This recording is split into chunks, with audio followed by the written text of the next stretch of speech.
আমার চ্যানেলে তোমাদের সবাইকে স্বাগত। আশা করছি তোমরা সবাই ভালো আছো আর আমরাও বেশ ভালো আছি। নতুন একটা সকালে নতুন একটা দিনে তোমাদের সাথে আবারও চলে আসলাম আমি দীপা নতুন একটা ব্লগের সাথে। আজ সকাল সকাল ঘুম থেকে উঠে নিজে ফ্রেশ হয়ে একটু কম্পিউটারের সামনে বসলাম। দেখো সকাল 10:30 বেজে গেল, আমাদের সকালে রান্নাবান্না মোটামুটি হয়ে গেছে। আর এখন যে সমস্ত সবজিগুলো কাটছি সেগুলো হচ্ছে সব দুপুরের জন্য। তবে হ্যাঁ, আমাদের কিন্তু একটানা রান্না করে নেওয়া হয় এখন যেহেতু গরম পড়েছে। আর গরম পড়ার আগে থেকে জানো তো, মানে সকাল আর দুপুরের রান্নাটা একবারে সেরে ফেলা হয়। দেখো কালকে আমি প্রিয়াঙ্কার ওখান থেকে রবিদার হাতের কচু খেয়ে এলাম। আর বাড়িতে এসেও আমি দেখছি যে আজকে কচু রয়েছে। তা আমি আবার ফোন করে শুনে নিলাম রবিদার কাছ থেকে যে দাদা কিভাবে কচুটা রান্না করেছিল।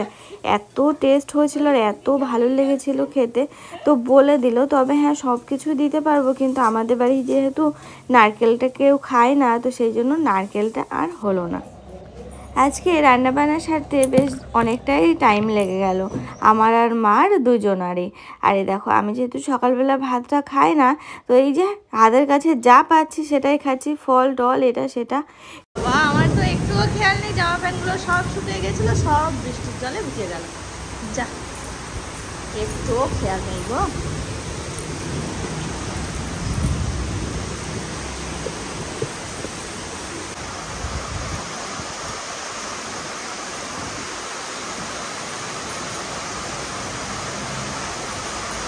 বৃষ্টি আসছে না কেন, বাতাস এই সুন্দর হয় না বাইরেটা। আমি ছিলাম ঘরে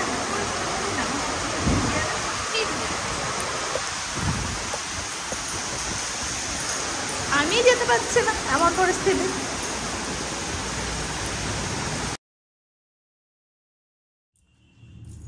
দেখো দেখতে দেখতে বেজে গেল একটা। আমাদের বেরোনোর কথা ছিল 12:30 নাগাদ একটু বাজারে। আমি আর মা দুজন মিলে বাজারে যাব। টুকিটাকি অনেক জিনিসপত্র রয়েছে কেনাকাটি করার, তো সেগুলো কিনতে যাব, প্লাস আরও মানে বলে আসবো, এরকম আর কি অনেক কাজকর্ম রয়েছে। তো সেই জন্যই আর কি যাচ্ছি। আর আমি তো 2 দিন বাড়ি ছিলাম না, তো তার আগেই যাওয়ার কথা ছিল, মানে আজকে না, একদিন আগে যাওয়ার কথা ছিল। তো আমি যেহেতু ছিলাম না সেজন্য যাওয়া হয়নি। তো রাত্রেবেলা সকালে রান্না বান্না সেরে এই সবেমাত্র উপরে আসলাম, এসে ভাবলাম যে যাই, এখন আমি আর মা যাই। তো মাকে বলেছিলাম, মা রেডি হয়ে গেছে, এখন আমি আর মা দুজন মিলে বেরোবো একটু বাজারে টুকিটাকি কেনাকাটি করতে। তাহলে চলো আমাদের সাথে, আশা করি তোমাদের ভালো লাগবে আমাদের সাথে আমাদের মাছ দেওয়া বাজার ঘুরতে।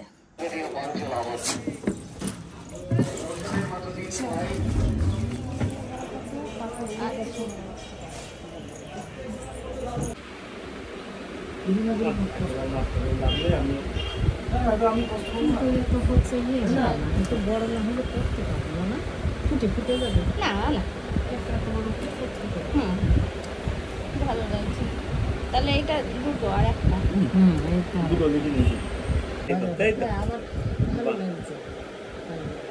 বলছে তাইলে চেন দিবা না? আমি বলছি হ্যাঁ আমি বলছি আর এটা বৌমার এরম বানিয়ে দেবে।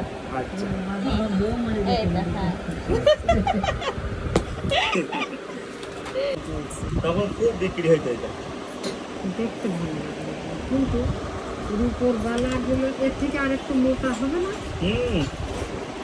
মোটা কত মোটা নেবেন?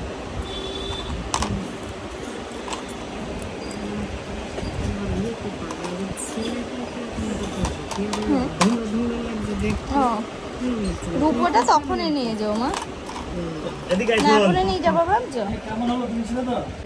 এইটাই অর্ডার, ছোট বড় করার যদি হয়।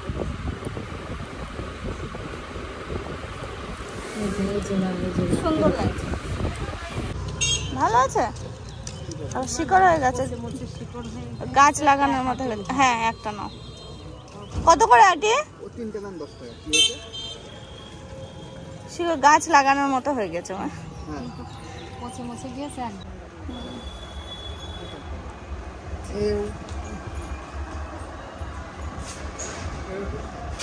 এই দেখো একরকম আঙুল দেওয়া যেত, ওই জিনিস আঙুল দেওয়া আছে।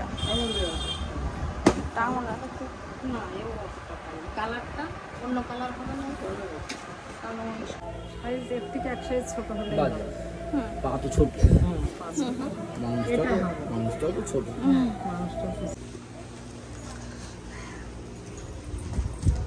দেখেছো বাজারে আমরা কত কাজ করতে এসেছিলাম, এক এক করে কিন্তু আমরা সব কাজই সারছি, তবে কিছু কিছু আবার বাদও থেকে গেল, সেগুলোর জন্য যদি সন্ধ্যাবেলা আসি তো আসবো। তো এখন চলে আসলাম আমরা দশকর্মার দোকানে। এখান থেকে মা আবার এটা সেটা অনেক কিছু নেওয়া রয়েছে, সেগুলোই টুকটুক করে আর কি নিয়ে নিচ্ছি। আর দেখলে যে স্বর্ণকারের দোকানে গেছিলাম, সেখানে গিয়েও বেশ কয়েকটা জিনিস অর্ডার দেওয়া হলো, প্লাস দু একটা জিনিস নিয়েও আসা হলো। তবে হ্যাঁ, ওগুলো কিন্তু এখন লাগবে না, যেহেতু হুড় করে সোনার দাম বাড়ছে, তো সেই জন্য মা আর কি অর্ডার দিয়ে আসলো, যখন লাগবে তখন নিয়ে আসবে। আর কিছু ওইখান থেকে মনে করো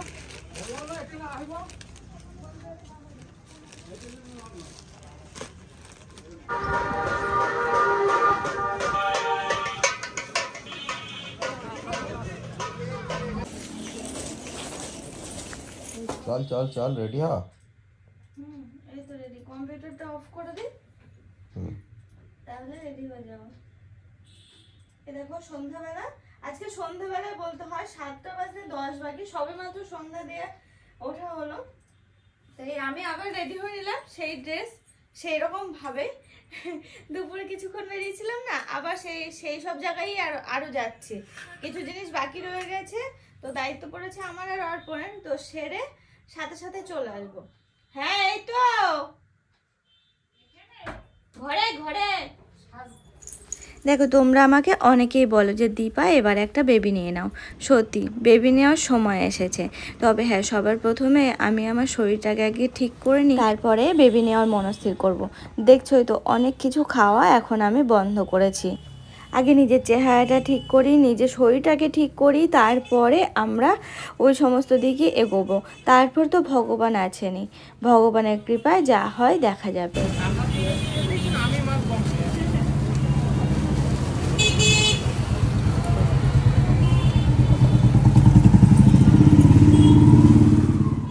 দেখো সন্ধ্যাবেলা বাজারের কাজ সেরে ঘরে চলে এলাম, আর এসে মনে হলো রাত্রে রান্নাবান্নাটা সেরে ফেলি। ঘরে ছিল মাশরুম, আর এই মাশরুমটা কে দিয়েছে বলো তো, কোথায় পেলাম বলো তো? এটা হচ্ছে আমি পেয়েছি, প্রিয়াঙ্কা আমাকে দিয়েছিল। আসলে ও আমার জন্য রান্না করবে বলে নিয়েছিল, তো সেদিন আর রান্না করা হয়নি, তো বললো দীপা তোমার জন্য নেওয়া ছিল, তুমি এটা নিয়ে যাও। প্রথমে ভাবলাম যে না নেবো না, তারপরে ভাবলাম যে না নিয়েই যাই। আর আমি ওই মাশরুমটা খেতে বেশ ভালোবাসি, আর প্রিয়াঙ্কার আমার যে সম্পর্ক, ওতে লজ্জা পাওয়ার কিছু নেই, তো সেই ভেবেই নিয়ে চলে এসেছি আর কি।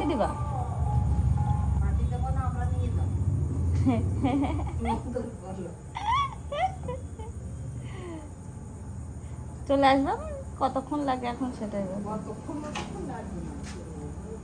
ভালোভাবে কথা বলবো, বললে চলে আসবে।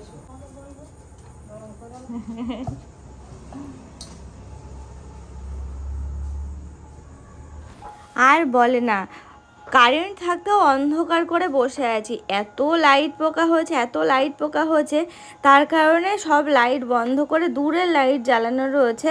আর দেখো এখন আমার মোবাইলের ফ্ল্যাশ জ্বালা রয়েছে, তাতেও যেন মনে হচ্ছে তেলের মধ্যে পোকা পড়ছে। আর এই যে মাশরুমটা রান্না করার জন্য আমি এই সমস্ত সবজি সব কিছু কেটে নিলাম, একটু আলু দিয়ে নিচ্ছি, নয়তো কি বলো তো পরিমাণে কম হয়ে যাবে, তো সেই জন্য আর কি। পাকা রাঁধুনি হচ্ছে না বলো, একটু বাটার দিয়ে দিলাম কড়াইয়ের উপর, তারপরে ফোড়নে দিয়ে দিয়েছি। চেষ্টা করবো পুরো রেস্টুরেন্ট স্টাইলে বানানো, আর সেরকমভাবেই আর কি বানাবো। রুটির তরকারি তো খেতে বেশ ভালো লাগবে। তো দেখো বাটারের মধ্যে আমি সব ফোড়ন দিয়ে দিলাম, গোটা গরম মশলা, তার সাথে একটু জায়ত্রী আর একটু শুকনো লঙ্কা, তারপরে কুচি করা পেঁয়াজ আর টমেটো, রসুন, মানে রসুন কুচি, আদা কুচি, একটু লবণ, একটু হলুদ দিয়ে, আর এই দেখো একটু জিরে গুঁড়োও দিয়ে দিলাম, একটু লঙ্কার গুঁড়ো দিয়ে দিলাম, এক্সট্রা করে আমি আর লঙ্কা দেবো না। এই সব কিছু দিয়ে একটু নাড়াচাড়া করে নিয়ে গ্রাইন্ডারে পেস্ট করে তারপরে আবার মাশরুমগুলো দিয়ে নাড়াচাড়া করে ঢেকে দেওয়ার কাজ। এই হচ্ছে রান্নাবান্না। আর ওদিকে দেখলেই তো যে রুটির লেচিটা করে আমি কিন্তু এখন রুটিও করতে চলে এলাম, যেহেতু রাত্রে রুটির সাথে মাশরুম হবে, তো সেই জন্য রুটিও করতে এলাম। দেখো এতক্ষণ লাইট জ্বালেনি, সবে মাত্র লাইটটা জ্বালাম। দেখলাম রুটিতে আর পোকা কি আটকাবে, তরি তরকারিতে খুব সাবধানে করতে হয়, ওতে এত পোকার উপদ্রব আর কি বলবো, এতে সেই ইঁদুরের মতো বললাম, মানে কি বলে তো, খেতে গেলে হয়তো শুধু পোকাই খেলাম এরকম অবস্থা, এত পোকা ছিল, এত পোকা ছিল। দেখো এক এক করে সব রুটিগুলো বানিয়ে নিচ্ছি। তো তাহলে চলো আজকের ব্লগটা এই পর্যন্ত রাখছি। সবাই ভালো থাকবে, সুস্থ থাকবে এবং সাবধানে থাকবে। সকলকে জানাই শুভরাত্রি।